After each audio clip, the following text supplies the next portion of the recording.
One currency controls the price of almost everything you buy.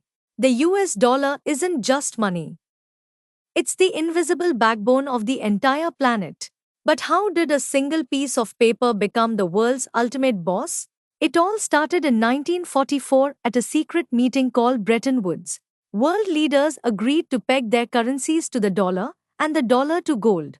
The US had the gold, so the US made the rules. Even after the gold link broke, the dollar's dominance only grew stronger.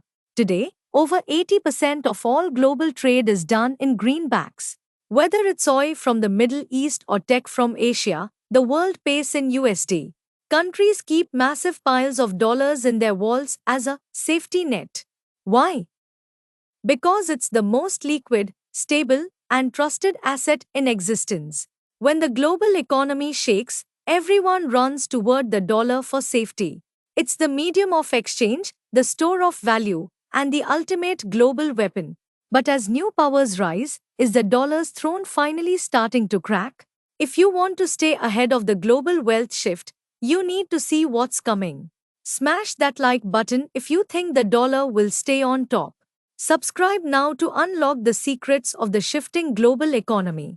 Comment below, if the dollar falls, what currency takes its place?